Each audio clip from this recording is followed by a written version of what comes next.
Turn to the news and talk of Kern County. News Talk 1180 KERN. Now it's Moneywise with the Moneywise Guys on Kern Radio News Talk 1180 with Bakersfield's financial professionals. I need a dollar, dollar, dollar, that's what I need. Hey, hey, well I need a dollar, dollar, dollar, that's what I need. Hey, hey, said I need a dollar, dollar, dollar, that's what I need. And if I share with you my story, would you share your dollar with me? Securities offered through SCF Securities Inc., a registered broker-dealer member, FINRA, SIPC. SCF Investment Advisors Inc. is an SEC registered investment advisor. SCF Securities as a firm does not make a market in or research on or make a market on any of the issues mentioned in this broadcast. Now here are the Moneywise Guys.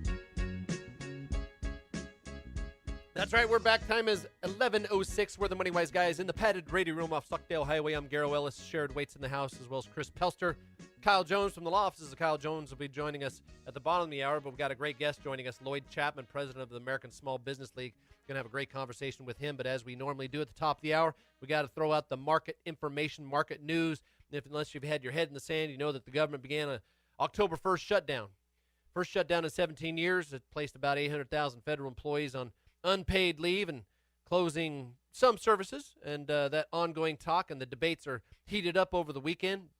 John Boehner got near a microphone and would let it. He obviously doesn't let anyone talk. He's saying, no, we're not going to budge on this. So obviously the markets are reacting to it. The futures last night said that it looked like the market was going to open up about 120 points to the downside. Well, it did. Right now we're only down 68, so we'll take it. 15,003. Actually, it's at 14,988, down 84 points now.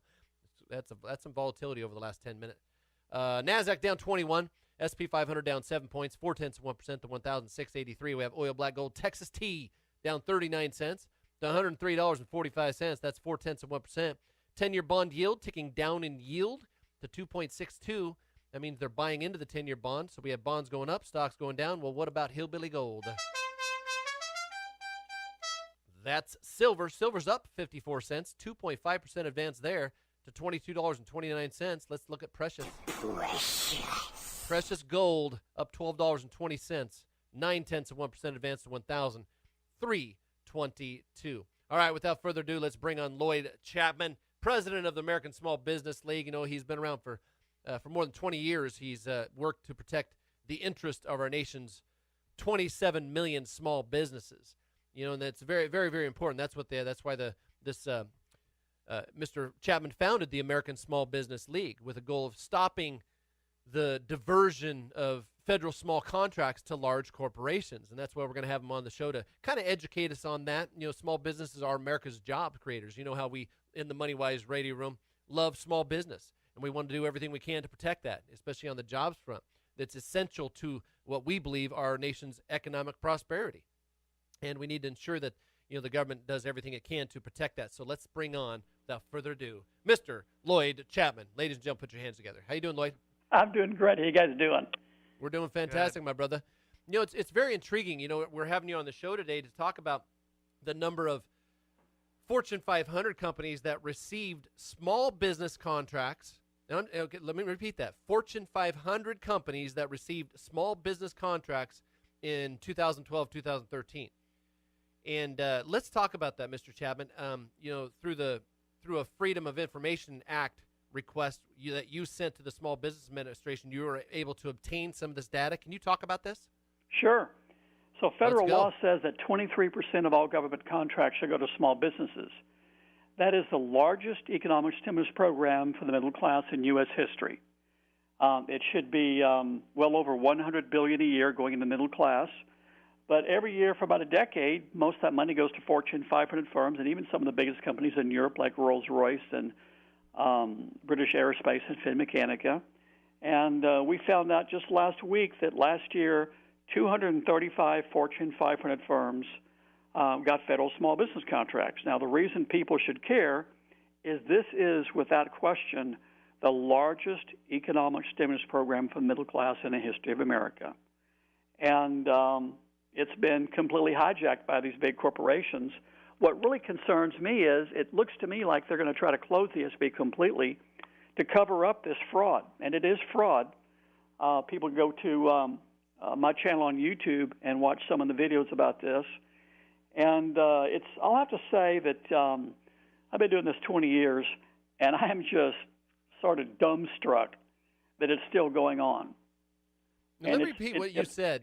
One of the things that you said is that by law, the federal government is obligated to award a fair portion, which you said 23% of its contracts to small businesses. Mm-hmm. And what? Just so I'm clear on this, what are they defining as a small business? What's the criteria for that? Well, when you look at the actual definition of a small business, it says a company that's independently owned and having less than 1,500 employees. The most common definition is 500. So it's actually completely illegal. It's against every federal law for Fortune 500 firms to get small business contracts, but it's gone on for a decade. And you can imagine the power that these Fortune 500 firms have in Washington. We're talking, Lockheed, Boeing, Northrop, Raytheon, General Dynamics, the biggest companies in America. And they just, I hate to say it, folks, but they just seem to kind of own our government. And they get whatever they want. And the people, get left with the short end of the stick. But the biggest problem right now is I think they're going to try to actually close the SBA to cover up this fraud. They've sort of painted themselves in a corner. Every year for a decade, they've claimed that these Fortune 500 firms got small business contracts accidentally. They call it anomalies. Every year. Every year for a decade, yeah. Well, that's pretty much, run its course. And they know they're not going to get away with that much longer.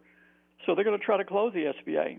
And anytime somebody has proposed to close the SBA in the last 40 years, the way they want to close it is to combine it with the Department of Commerce. So the Department of Commerce represents the very Fortune 500 firms that have been allowed to hijack these contracts. You can imagine what would happen if you combine the agency that represents America's smallest companies with the agency that represents the very Fortune 500 firms that are stealing all this money. And I think it's going to happen. How are these large companies, these Fortune 500 companies, getting these contracts? How are they getting the truth, there's multiple ways, but one way is federal contracting officers will just mark the box. I've got a contract in my office. I blew it up to about 3 feet square where General Dynamics got $28 million. I've got one where Bechtel got $128 million. And last year, General Dynamics got $238 million in federal small business contracts. So they just do it. And there's not much you can do about it. I go to court. I've won 35 lawsuits against them. But they're so powerful, they control all the congressional committees. And I've written a bill in Congress called the Fairness and Transparency in Contracting Act that would stop it. But most Americans don't know this, but every congressional committee in our government that's there to regulate a particular industry is generally controlled by that industry through contributions. Like if you look at the Senate Banking Committee, you'll see that the chair of that committee, whoever it is, gets millions in contributions. So the committees in Congress, like the House Small Business Committee and the Senate Small Business Committee that could stop this, are dominated by these Fortune 500 firms. Oh, darn. When you started when you founded the American Small Business League, you obviously had this goal in mind, like I said earlier in the show, of stopping this diversion. And you've done it. You've been very, very successful. I mean, this dates all the way back into even to the 90s, I would think. Did you, I thought I had read at one time where your work triggered a congressional investigation in the F-22 stealth fighter program? Yep. That was my first lawsuit I won back in 91. And federal law said at that time the small business should get 20%. And on that contract, I got 1/100th of 1%. So I got a congressional investigation. The Air Force was forced to allocate $500 million to small businesses.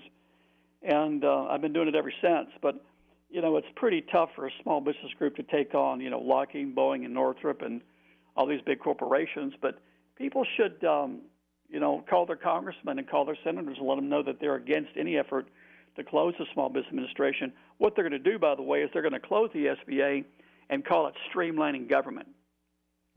So President Obama has said he's going to close the SBA to save $300 million a year.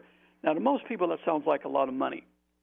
Pentagon auditors found a few months ago the Pentagon cannot find $86 million an hour. Think about that. So the Pentagon loses 86 million an hour. So they lose enough money in a day to run the SBA for a year. So the concept of closing the SBA to save $300 million is laughable. If people want to see something fascinating, go to Google and search on Donald Rumsfeld, 2.3 trillion missing. The day before 9/11, Defense Secretary Donald Rumsfeld went on national television and announced that they could not find $2.3 trillion in Pentagon spending, and that has gone unabated. Well, you know, as far as the small business, and I'm glad you're there to help small business. I want to talk more about the accountability of all this. You know, is there something there to hold these firms accountable? We're going to take a break, but we got Lloyd Chapman, president of the American Small Business League, joining us. Give us some information that I actually had not thought. No, I did not know this. I did not know this. We're the Moneywise Guys. Phone lines are open for you at 842-5376. That's 842-KERN. Be right back. Whether you're a builder in town or a do-it-yourselfer,